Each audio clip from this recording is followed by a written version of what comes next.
The following is the trial balance of Mr. Nadilal as on 31st March 2014.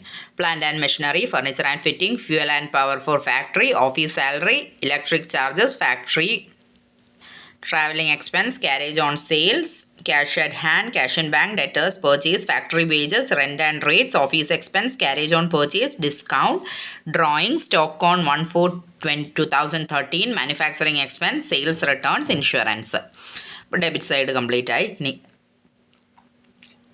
Credit സൈഡിൽ assets അല്ല, particulars തന്നെയാണ്. Particulars തന്നെയാണ്. Trial balance items തന്നേക്കുക. Capital 1,86,460, sales, creditors, purchase returns, bills payable. അപ്പോൾ ആദ്യം നമ്മളെ step എന്താണെന്ന് വെച്ചാൽ, ആദ്യം നമ്മൾ ഈ ഐറ്റംസ് ഒക്കെ എവിടെ വരും എന്നുള്ളത് ഐഡൻറ്റിഫൈ ചെയ്യണം. ഓക്കെ, അപ്പോൾ ആദ്യം ഈ ഐറ്റംസ് ഒക്കെ എവിടെ വരും നമുക്ക് ഐഡൻറ്റിഫൈ ചെയ്യാം. പ്ലാന്റ് ആൻഡ് മെഷീനറി എവിടെയാണ് വരുന്നത്? ബാലൻസ് ഷീറ്റിൽ. അപ്പോൾ plant and machinery balance sheet. Furniture and fixtures എവിടെയാണ്? അതും balance sheet. Fuel, power and factory factory അത് ട്രേഡിങ്. ഓഫീസ് സാലറി അത് profit and loss account. Electricity charges of factory trading account. Travelling expense profit and loss account. Carriage on സെയിൽസിലുള്ള carriage, അതായത് carriage inward ആണ്, അത് trading അക്കൗണ്ടിൽ, അത് direct expense ആണ്. Cash at bank എന്ന് പറയുമ്പോൾ നമുക്ക് ബാങ്കിൽ വന്നേക്കുന്ന എമൗണ്ട് എന്ന് പറയുന്നത് അത് നമ്മുടെ അസറ്റാണ്, നമ്മൾ ബാലൻസ് ഷീറ്റിലാണ് കാണിക്കുന്നത്. ഇനി ഡെറ്റേഴ്സ് നമുക്ക് അസറ്റാണ്. ക്യാഷ് ഇൻ ഹാൻഡും അസറ്റാണ്, ഡെറ്റേഴ്സ് അസറ്റാണ്, അതെല്ലാം ബാലൻസ് ഷീറ്റിലാണ് വരുന്നത്. പിന്നെ പർച്ചേസ് നമുക്ക് ട്രേഡിംഗ് അക്കൗണ്ടിലാണ്. Factory wages direct expense trading account. Rent and rates indirect expense ആണ്, അത് P&L അക്കൗണ്ടിൽ പോവും. ഓഫീസ് എക്സ്പെൻസ് ഇൻഡയറക്റ്റ് എക്സ്പെൻസ് ആണ്, അത് P&L അക്കൗണ്ടിലാണ് പോവുക. ക്യാരേജ് ഓൺ പർച്ചേസിലുള്ള ക്യാരേജ് ആണ്. ഇപ്പോൾ നമ്മളിവിടെ നോക്കിയത് ക്യാരേജ് ഓൺ സെയിൽസ് ആണ്. ക്യാരേജ് ഓൺ സെയിൽസ് എന്ന് പറയുന്നത് ഇവിടെ നമ്മൾ ട്രേഡിങ് പറഞ്ഞു. ക്യാരേജ് ഓൺ സെയിൽസ് ട്രേഡിംഗ് അല്ല, സെയിൽസിലുള്ള ക്യാരേജ് ഇൻവേർഡ് അല്ല. ക്യാരേജ് ഓൺ സെയിൽസ് എന്ന് പറയുന്നത് ക്യാരേജ് ഔട്ട്വേർഡ് ആണ് കേട്ടോ. Carriage on sales carriage outward ആണ്, അതുകൊണ്ട് അത് നമ്മൾ P&L എടുക്കുക. P&L അക്കൗണ്ടിലാണ് എടുക്കുക.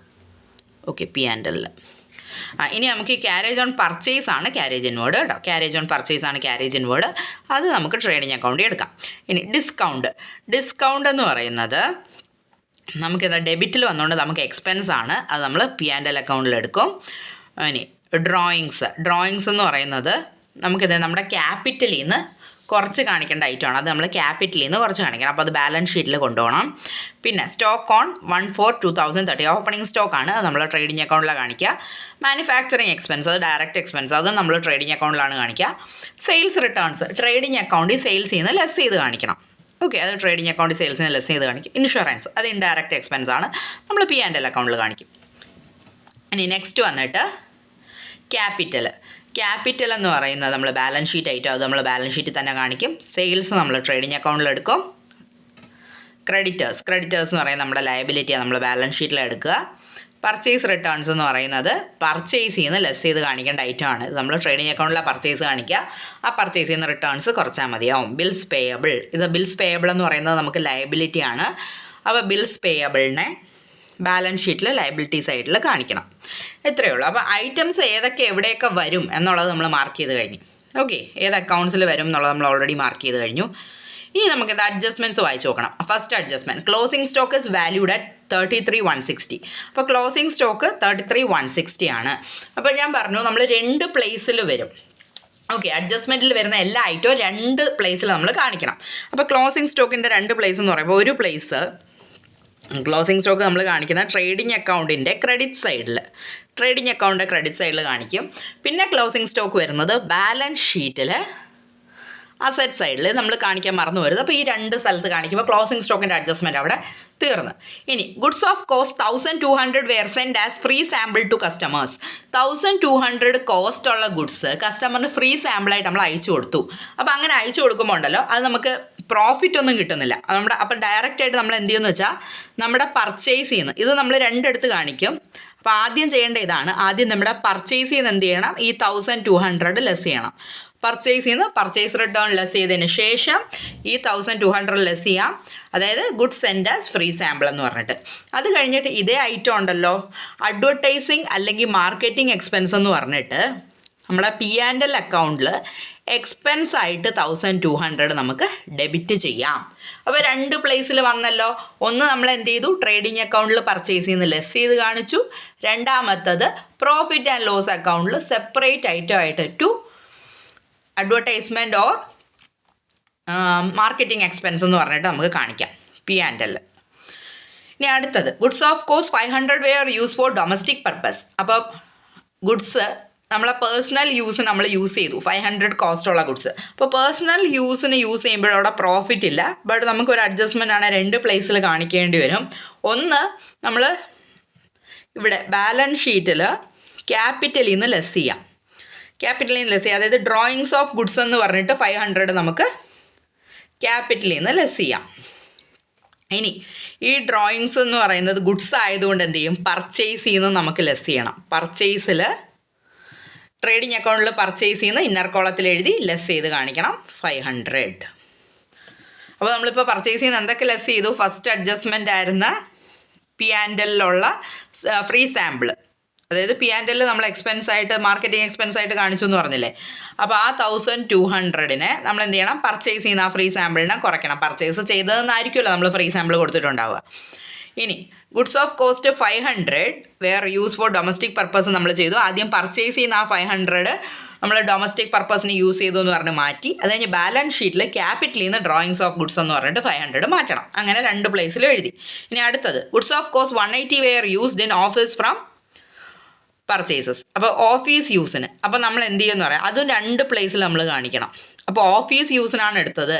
അപ്പോൾ നമ്മൾ എന്ത് ചെയ്യുക, പർച്ചേസ് ചെയ്യുന്ന എന്തായാലും അത് ലെസ് ചെയ്യുക 180. പർച്ചേസ് ചെയ്യുന്ന ലെസ് ചെയ്യുക, അത് നമുക്ക് സെയിൽ ചെയ്യാനുള്ളതല്ലല്ലോ. അതുകൊണ്ട് പർച്ചേസ് ചെയ്യുന്ന എന്തായാലും 180 ലെസ് ചെയ്യുക. പിന്നെ ചെയ്യേണ്ടതെന്ന് വെച്ചാൽ നമ്മൾ P&L അക്കൗണ്ടിൽ ഓഫീസ് എക്സ്പെൻസ് എന്ന് പറഞ്ഞിട്ട് നമുക്ക് എന്ത് ചെയ്യാം, 180 എക്സ്ട്രാ കാണിക്കാം. ഓക്കെ, കാരണം എന്താ, അത് നമ്മൾ ഓഫീസിലേക്ക് ആ ഗുഡ്സ് യൂസ് ചെയ്തത്, അഥവാ ഓഫീസ് എക്സ്പെൻസ് എന്ന് പറയുന്ന ഐറ്റം ഉണ്ട്, അതിൻ്റെ കൂടെ 180 കൂടെ ആഡ് ചെയ്ത് ടോട്ടൽ എക്സ്പെൻസ് ഔട്ടർ കോളത്തിൽ കാണിക്കാം. ഇനി goods of cost 4000 were send at a profit of 25% on cost of sales or return basis for which customers acceptances not yet received. അതായത് 4000 കോസ്റ്റ് ഉള്ള ഗുഡ്സ് 25% പ്രോഫിറ്റ് ഓൺ കോസ്റ്റ്. അപ്പോൾ 25% profit on cost എന്ന് പറയുമ്പോൾ 1000 രൂപ പ്രോഫിറ്റിനാണ് send ചെയ്തേക്കുന്നത്. അപ്പോൾ sales value 5000 send ചെയ്തേക്കുന്നത്. നമ്മൾ ഗുഡ്സ് സെൻഡ് ചെയ്തു, അതിൻ്റെ കോസ്റ്റ് 4000. അപ്പോൾ ഇവിടെ എന്ന് വെച്ചാൽ sale or return basis send ചെയ്തതാണ്. ആക്ച്വലി ഇത് നമ്മൾ കസ്റ്റമറിന് സെയിൽ ആയാൽ മാത്രമേ ഈ ഒരു കേസിൽ നമുക്കിത് ആക്ച്വൽ സെയിൽസ് ആയിട്ട് കണക്കാക്കാൻ പറ്റൂ. അപ്പോൾ അല്ലാത്ത കേസ് ഇത് സെയിൽസ് അല്ല. അപ്പോൾ നമ്മൾ എന്താ ചെയ്യുന്നത്, ഈ ഒരു 5000 ഡെറ്റേഴ്സിൽ നിന്ന് റെഡ്യൂസ് ചെയ്യണം. ഡെറ്റേഴ്സിൽ നിന്ന് 5000 കുറയ്ക്കണം, അതായത് പ്രോഫിറ്റും കൂടെ ഇൻക്ലൂഡ് ചെയ്തിട്ടുള്ള പോർഷൻ. സ്റ്റോക്ക്, നമ്മളെ സ്റ്റോക്കിൽ എന്ത് ചെയ്യണം, 4000 ആഡ് ചെയ്യണം. കാരണം അതിൻ്റെ ആക്ച്വൽ കോസ്റ്റ് 4000 അല്ലേ ഉള്ളൂ. അപ്പോൾ നമ്മൾ സ്റ്റോക്കിൽ 4000 നമ്മൾ ആഡ് ചെയ്യും. എന്നിട്ട് നമ്മുടെ ഡെറ്റേഴ്സ് ഉണ്ടല്ലോ, ഡെറ്റേഴ്സിൽ നിന്ന് 5000 നമ്മൾ കുറയ്ക്കും. ബാലൻസ് ഷീറ്റിൽ ഡെറ്റേഴ്സിൽ നിന്ന് 5000 നമ്മൾ കുറയ്ക്കും. ഇവിടെ നമ്മൾ എന്ത് ചെയ്യും, കോസ്റ്റ് എന്ന് പറയുന്നത് നമ്മൾ ക്ലോസിംഗ് സ്റ്റോക്കിൻ്റെ കൂടെ ആഡ് ചെയ്യും. കാരണം അത് നമുക്ക് സെയിലായി പോയിട്ടില്ല, സ്റ്റോക്കിൽ ഉണ്ടെന്നുള്ള അസംഷനിൽ തിരിച്ച് ആഡ് ചെയ്യും. ഇനി ഒരു കാര്യവും കൂടെ നമ്മളിവിടെ ചെയ്യണം, നമ്മൾ സെയിലോ റിട്ടേൺ ചെയ്യുമ്പോൾ അത് സെയിലായിട്ട് കണക്കാക്കിയിട്ടുണ്ടാവും. അപ്പോൾ എന്ത് ചെയ്യണം, നമുക്ക് ആ സെയിൽസിലും കൂടെ അതിൻ്റെ എഫക്റ്റ് നമുക്ക് കാണിക്കേണ്ടതായിട്ട് വരും. ഓക്കെ, നമ്മൾ സെയിലോ റിട്ടേണുള്ള സെൻഡ് ചെയ്യുന്ന സമയത്ത് നമ്മുടെ സെയിൽസിലും അതിൻ്റെ എഫക്റ്റ് വന്നിട്ടുണ്ടായിരിക്കും. അപ്പോൾ നമ്മൾ എന്ത് ചെയ്യണം, സെയിൽസിൽ നിന്നും കൂടി അതിനെ എന്ത് ചെയ്യണം, മാറ്റണം. അപ്പോൾ ഗുഡ്സ് ഓൺ സെയിലോ റിട്ടേൺ എന്ന് പറഞ്ഞിട്ട് ആ 5000 കൂടെ നമ്മളവിടെ ലെസ് ചെയ്യണം. ഇനി ബാലൻസ് ഷീറ്റിൽ ഡെറ്റേഴ്സിൽ നിന്ന് നമ്മളത് ലെസ് ചെയ്യണം. അപ്പോൾ ഇത് രണ്ടിടത്തും നമ്മളിങ്ങനെ ചെയ്താൽ മാത്രമേ ഇത് ടാലി ആയി കിട്ടത്തുള്ളൂ. ഇത് 3 പ്ലേസിൽ കാണിക്കുന്നുണ്ട്, 2 പ്ലേസിലല്ല. ആദ്യം ക്ലോസിംഗ് സ്റ്റോക്കിൻ്റെ കൂടെ 4000 കോസ്റ്റ് ആഡ് ചെയ്യുന്നു, പിന്നെ ബാലൻസ് ഷീറ്റിൽ ഡെറ്റേഴ്സിൽ കുറയ്ക്കുന്നുണ്ട് 5000. അത് മാത്രമല്ല, സെയിൽസ് ട്രേഡിംഗ് അക്കൗണ്ടിൽ സെയിൽസിൽ നിന്ന് നമ്മൾ എന്ത് ചെയ്യുന്നുണ്ട്, 5000 മാറ്റുന്നുണ്ട്. അപ്പോൾ ഇങ്ങനെ 3 പ്ലേസിലായിട്ടാണ് ഇതിൻ്റെ റെക്കോർഡിംഗ് വരുന്നത്. ഓക്കെ, അപ്പോൾ അത്രയേ ഉള്ളൂ. ഇനി വരുന്നത് നമുക്കിൻ്റെ ആൻസർ. ഇതിൻ്റെ ആൻസർ എന്ന് പറയുന്നത് ക്ലോസിംഗ് സ്റ്റോക്കിനെ എവിടെയൊക്കെ കാണിക്കും, trading account credit side as a separate item. ഇനി ബാലൻസ് ഷീറ്റിൽ അസറ്റ് സൈഡിലാണ് നമ്മളതിനെ കാണിക്കുക ക്ലോസിംഗ് സ്റ്റോക്കിനെ. ഇനി goods of cost 1200 send as free sample. To കസ്റ്റമറിന് ഫ്രീ സാമ്പിൾ കൊടുത്തത് നമ്മൾ പറഞ്ഞു. ട്രേഡിംഗ് ആൻഡ് P&L അക്കൗണ്ടിൽ പർച്ചേസ് ചെയ്യുന്ന ലെസ് ചെയ്യും. പിന്നെ P&L അക്കൗണ്ടിൽ എന്ത് ചെയ്യും, ഡെബിറ്റ് സൈഡിൽ നമ്മൾ അഡ്വർടൈസ്മെൻറ്റ് എക്സ്പെൻസ് അല്ലെങ്കിൽ മാർക്കറ്റിംഗ് എക്സ്പെൻസ് എന്ന് പറഞ്ഞിട്ട് 1200 നമുക്ക് ലെസ് ചെയ്യാം. പക്ഷേ ബാലൻസ് ഷീറ്റിൽ ഇതിൻ്റെ എഫക്റ്റ് ഒന്നുമില്ല. പിന്നെ goods of cost 500 were use for domestic purpose. Trading അക്കൗണ്ടിൽ നിന്ന് നമ്മൾ എന്ത് ചെയ്യും, 500 രൂപ നമ്മൾ പർച്ചേസ് ചെയ്യുന്ന ലെസ് ചെയ്യും. ബാലൻസ് ഷീറ്റിൽ നമ്മൾ 500 ക്യാപിറ്റലിൽ നിന്ന് ഡ്രോയിങ്സ് ആയിട്ട് കുറയ്ക്കും. ഇനി goods of 180 way used for ഓഫീസിൽ നമ്മൾ 180 റുപ്പീസിൻ്റെ ഗുഡ്സ് യൂസ് ചെയ്തു. ആ 180 നമ്മൾ പർച്ചേസ് ചെയ്യുന്ന ലെസ് ചെയ്യും. എന്നിട്ട് എന്ത് ചെയ്യും, P&L ഓഫീസ് എക്സ്പെൻസ് എന്ന് പറഞ്ഞിട്ട് സെപ്പറേറ്റ് ആയിട്ട് ഡെബിറ്റ് ചെയ്യും. അത് ബാലൻസ് ഷീറ്റിൽ എഫക്റ്റ് ഒന്നുമില്ല. പിന്നെ goods on sale or return base നമ്മൾ 3 എടുത്ത് കാണിക്കുന്നുണ്ട്. ട്രേഡിംഗ് അക്കൗണ്ട് 2 പ്രാവശ്യം ട്രേഡിംഗ് അക്കൗണ്ടിൽ 2 എടുത്തായിട്ട് കാണിക്കും. അതേപോലെ തന്നെ നമ്മൾ ഡെറ്റേഴ്സിൽ നിന്ന് ബാലൻസ് ഷീറ്റിൽ ഡെറ്റേഴ്സിൽ നിന്ന് ലെസ് ചെയ്ത് കാണിക്കുകയും വേണം. അപ്പോൾ ട്രേഡിംഗ് അക്കൗണ്ടിൽ 5000 നമ്മൾ എന്ത് ചെയ്യും, സെയിൽസിൽ നിന്ന് ലെസ് ചെയ്യും. കാരണം പ്രോഫിറ്റ് ഇൻക്ലൂഡ് ചെയ്തിട്ടുള്ളതാണ്. അപ്പോൾ അത് ലെസ് ചെയ്തു സെയിൽസിൽ നിന്ന്. അതേപോലെ അത് ക്ലോസിംഗ് സ്റ്റോക്ക്, അതിൻ്റെ കോസ്റ്റിൽ ക്ലോസിംഗ് സ്റ്റോക്ക് തിരിച്ച് ആഡ് ചെയ്തു. 4000 ആണ് കോസ്റ്റ്. അപ്പോൾ ക്ലോസിംഗ് സ്റ്റോക്കിൽ ആ 4000 ആഡ് ചെയ്തു. പിന്നെ നമ്മൾ ഡെറ്റേഴ്സിൽ നമ്മൾ കിട്ടാനുണ്ട് എന്ന് പറഞ്ഞാൽ എഴുതി വെച്ചേക്കുന്നതിനകത്ത് ആ എമൗണ്ട് വന്നിട്ടുണ്ടാവും. അപ്പോൾ അതെന്ത് ചെയ്യണം, ആ ഒരു 5000 ഡെറ്റേഴ്സിൽ നിന്ന് മാറ്റണം ബാലൻസ് ഷീറ്റിൽ. ഓക്കെ, അപ്പോൾ ഇത്രയാണ് നമ്മൾ ഇതിനകത്ത് അഡ്ജസ്റ്റ്മെൻറ്റ് ചെയ്യേണ്ടത്. ഇനി നമുക്ക് അക്കൗണ്ട്സ് വരയ്ക്കാം.